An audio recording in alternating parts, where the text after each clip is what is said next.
Hello, ladies and gentlemen of the world. As a lot of you know, my name is Zach Jones. Welcome back to my channel, but if you're new to my channel, then welcome.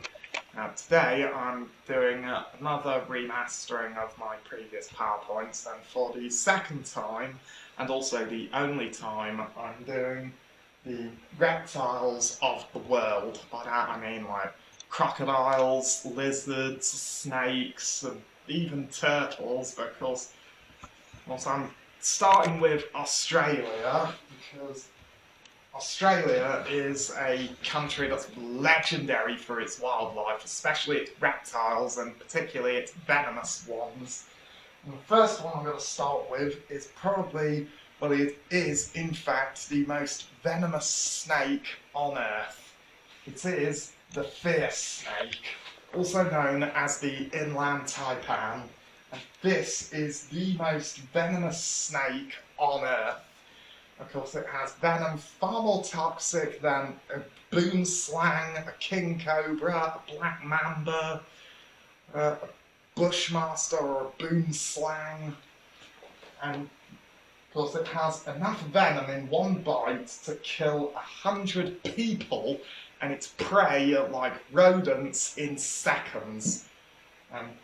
But this snake has never, to my knowledge, killed a human being, and one of the main reasons for that is because they spend they live way out in the Australian desert, and which is where well, of course it tends to be very hot out there, and of course they're only seen out in the open for a few hours in the early morning before it gets too hot, because snakes, like many reptiles, are so-called cold-blooded, so they need the sun's warmth in order to get enough energy to start being mobile.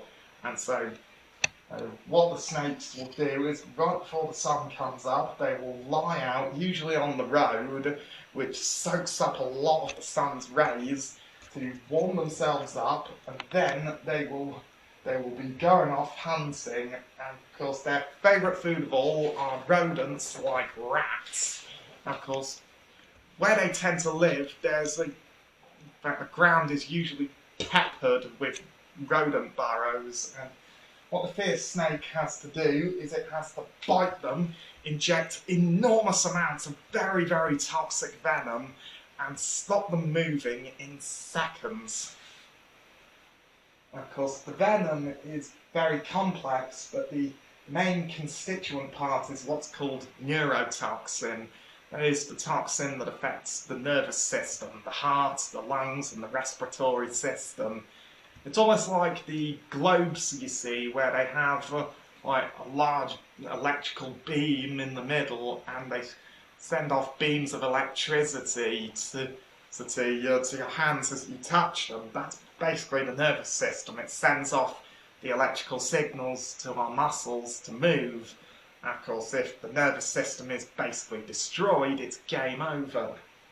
Of course, as I said, although this snake's, to my knowledge, this snake has never before killed a human being, they are still part of the anti-venom research, where scientists collect their venom and use it to create life-saving anti-venom to reverse the effects of a bite from a snake like this. But even if this snake has never before killed a human being, there's quite a lot of people who will not want to be the first. But even so, it's very rare to even see them, because as I said, they're very elusive, not massively common, and of course they're only out in the open for a few hours in the early morning before it gets too hot. Of course, right here is the range of the Inland Taipan, but here is the range of the Western Desert Taipan, but along here is the range of the Coastal Taipan. Before I move on, I'm going to show you a list of Australia's most venomous snakes. Of course, there's the Inland Taipan, then there's the Eastern Brown Snake. Now, the brown snakes are probably the most feared snakes in Australia. There's the Coastal Taipan, the Western Brown Snake, the mulga snake, the tiger snake, which I will get to a bit later, the red-bellied snake, the death adder, which is another snake I'll get to, and the lowland copperhead, the rough-scaled snake, the culex snake, and the small-eyed snake. Now the next reptile I'm going to show you is the largest of them all and has been haunting the world's waterways since before the dinosaurs. It is the saltwater crocodile, also known as the salty. Now this is not only the largest reptile but also the biggest crocodilian. In fact, a fully grown male can grow to be over 6 meters long, weigh more than a ton, and has the strongest recorded bite force of any animal alive today. In fact, it could probably bite with the strength of over 4 tons.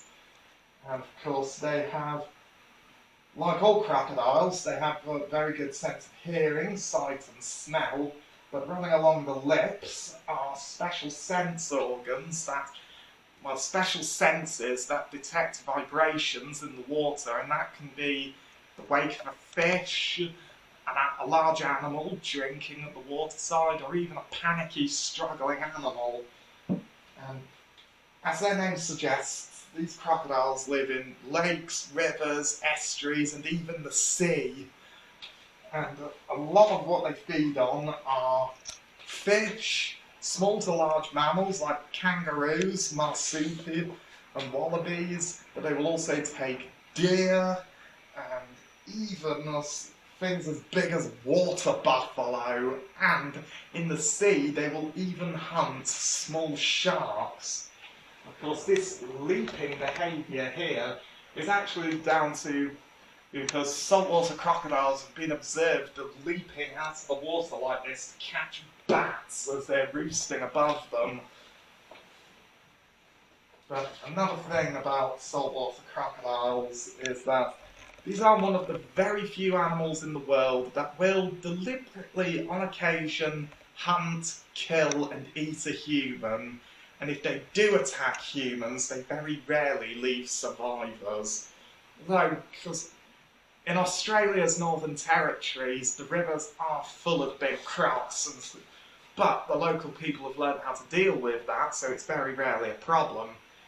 I mean, the only time people are ever killed by crocodiles in Australia is when someone is drunk and stupidly goes swimming in crocodile territory at night, which is when they do much of their hunting, or quite often if a crocodile starts to associate people with food and starts hanging around people to pick up scraps, it might turn to being a man-eater.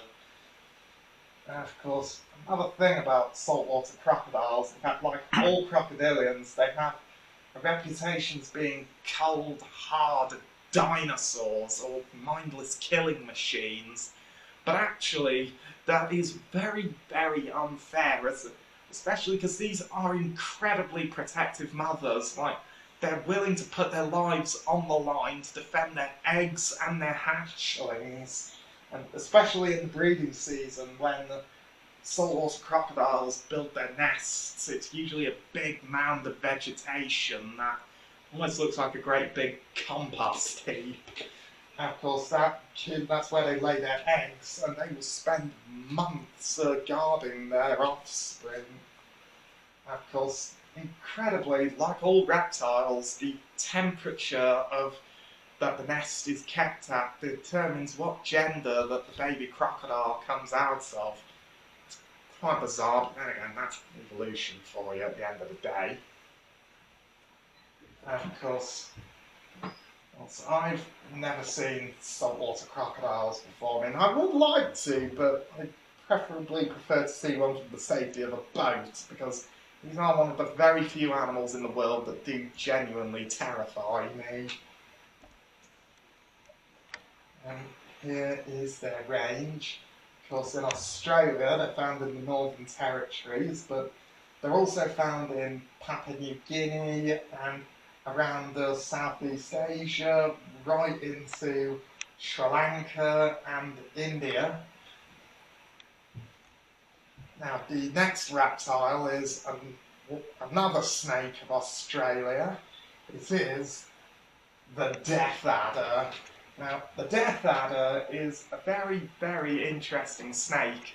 It's actually the fastest striking snake of all. In fact, it has the fastest strike of any snake, and because what it does is the death adder will hide, usually in foliage, and like all vipers, it waits for its prey to come to it, and quite often it will wriggle and thrash around the end of its tail here, because it looks like an insect or worm, and that could be a very good snack for a lizard, like an Australian skink, or even than a rodent or a bird. And of course, any of them shouldn't think they're about to have their lunch. Actually, they're about to become lunch, because the death adder, once its prey gets too close, it will strike and bite it, inject venom, and then it will just release it and wait for it to die. And of course, strike is faster than a speeding bullet. And of course, the only time people are ever bitten by a death adder is if they accidentally step too close to or on a death adder. But fortunately, they are one of the snakes that are used for the anti-venoms, because just a trip to the hospital and a dose of anti-venom and you'd be right as rain. Because here is their range. Now, the next animals I'm going to show you are probably my favourite lizards. They are the monitor lizards. Of course, you find monitor lizards all over the world, and they are the reptile equivalent of a Terminator. And of course, the ones in Australia, they live in two different habitats. One lives in the desert, one lives in the forests and grasslands. Well, this one is a lace monitor, and they live in the forests and grasslands of Australia. But this one is the parente. Now, the parente is also known as the sand iguana, and they live in the Australian desert. Of course, they are the largest lizards in Australia. Because the reason why monitor lizards are, as I said, the reptile equivalents of a Terminator is because they have hardcore body armour, sharp claws for both close combat, digging and climbing, and of course they have a sixth sense, tasting the air with their tongue, which is forked like a snake's, and they can swim, they can hold their breath for an hour. They can sniff out crocodile eggs buried in the sand, and they can outrun prey, which is very unusual for reptiles, because most reptiles can only run in short bursts. But of course, the monitor lizards can run for a lot longer than most kinds of reptiles, and they can even use their tail as a whip as a whip. But it's also recently been discovered that monitor lizards have venom. I mean, it was only thought until about 20 years ago that there were only a couple of lizards, the Gila monster and the bearded dragon, that were truly venomous. But it has recently been proven by Dr. Brian McGregor-Fry, one of the world's leading experts on venom, that the monitor lizards and their Komodo dragon cousins have truly venomous saliva. And of course, they have formidable teeth that are backwards curving, as sharp as a surgical scalpel. And of course, they do have venom, but a lot of the time if their prey is small enough, they can kill it with a single crushing bite. Although if it's bigger than them, then they will use venom to bring it down. And of course, the monitor lizards will eat anything. They'll usually scavenge for